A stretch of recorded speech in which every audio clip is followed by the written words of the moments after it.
Qassimi was established sometime around 1976, that it makes it 40 years of age now. It is the biggest tertiary hospital. It has about 300 plus beds. It's got various specialties. Being a tertiary hospital, it serves the entire United Arab Emirates with advanced services in terms of skills, knowledge, and services.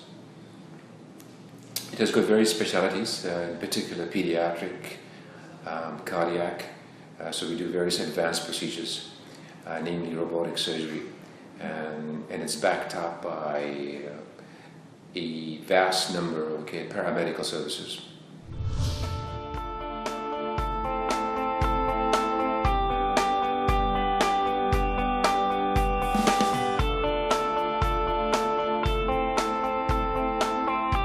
Pediatric endoscopy is an up-and-coming specialty, not a specialty in itself, but another tool to help us evaluate patients with pathologies related to the lumen. What that means is it could be the airway, or the gastrointestinal tract, or it could be the urological systems. So in layman terms, it's all about looking at the nose, the airway, the food pipe, stomachs, or even the urinary system. With improving optics and devices and technology, we are able to see diseases at a different level. And in addition to that, the devices are becoming very easy to use. So both for the physician, the healthcare providers, and for the end user, namely the patient. So they're very comfortable, they're painless. Most procedures can be done as an outpatient, so they're very cost effective. The challenges that anybody would face are, it is time and there's a time factor in the sense that you need to build up your skills. So you need to have the right tools, you need to undergo proper training to be able to handle these tools, because it's somewhere between invasive and non-invasive. So it's a great diagnostic tool to evaluate diseases, and empower patients by actually helping them understand and visualize the diseases and the management.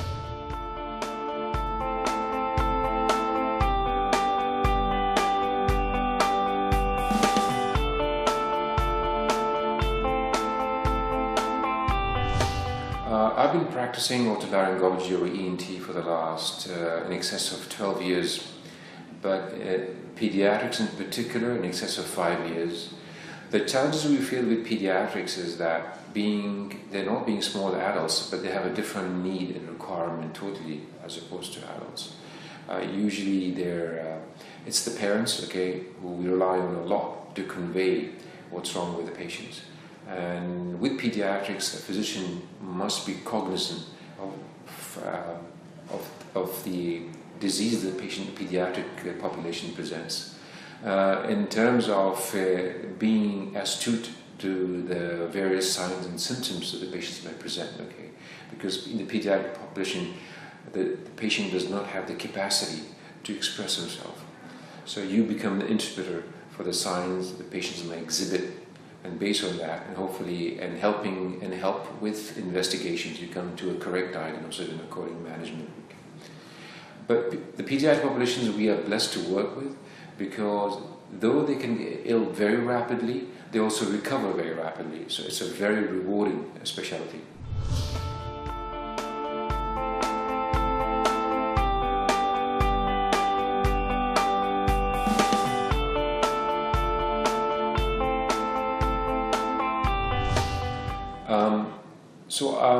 The most common problems that we face in the pediatric ENT department is something we call sleep apnea. So these children usually stop breathing during night time. And the usual common causes is a tonsil tissue we call adenoid that lies at the back of the nose. And that can enlarge. As a result, patients have difficulty breathing through the nose. Mind you, the children are born to breathe through the nose. They still haven't learned the art of breathing through the mouth. So if you have an enlarged adenoid, enlarged tonsils, patients will stop breathing at night. They can gasp for air.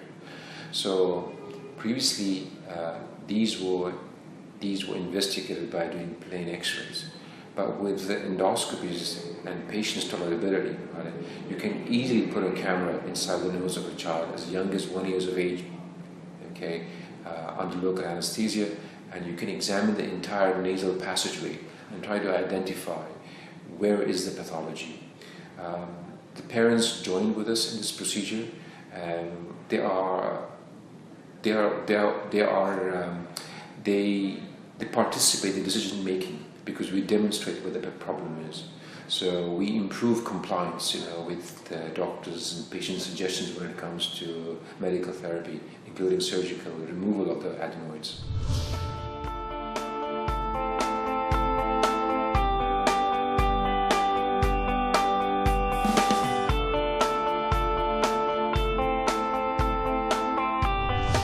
I would recommend that at first level is to actually get in touch with your local ENT practitioner. Do visit the clinics. Come and observe how these endoscopies are done. They're very easy to acquire skills. They are non-invasive. They're immediately satisfying both you as a physician and as a parent. By doing these procedures in the periphery or the peripheral health centers, you help the tertiaries by not overloading them with incorrect diagnosis. So if the family physician or general practitioner is empowered to do these diagnostic tests, most of the diseases can be treated at level 1. They don't need to end up in a tertiary hospital and occupy space and time of a consultant. And we will be much more happy to accept diagnoses by our colleagues at the peripheral health level so that we can execute what needs done, especially surgical.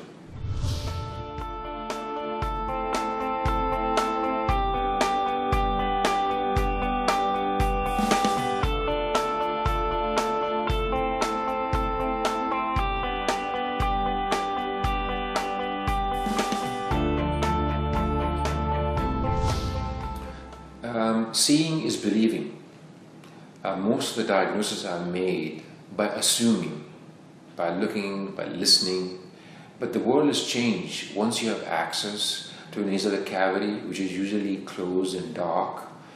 By visualizing that, I hope to imprint the diagnosis onto the physician's mind, and also stimulate curiosity, whereby they can adopt these practices, learn new skills, and help them become better physicians. As diagnosticians, I mean to say.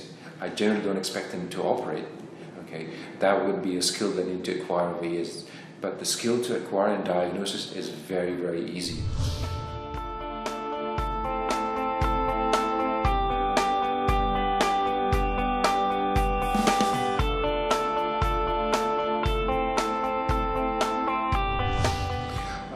This conference is a great venue, where we have various specialties. They come together, and being my specialty ENT is a cross-border. 30% of my population of my patients are pediatrics. This is the daily work that I do, is manage airway, and it will be great to show this to my colleagues. Some of the tools that we've been advancing in our specialties, and they might be interested to adopt these tools, especially at the peripheral health centers and clinicians. So I hope to change some of the practices by raising awareness in this medical conference. So before we end the interview, is there something that you would like to add? I would like for all the attendees at the medical conference to make an attempt and visit my workshop, where I'll be demonstrating skills on mannequins, and be happy to answer some of the questions or reservations or fears that we might have. And I also hope that they would join me in my practice following the conference to come and learn these skills, and I'll be happy to supervise that.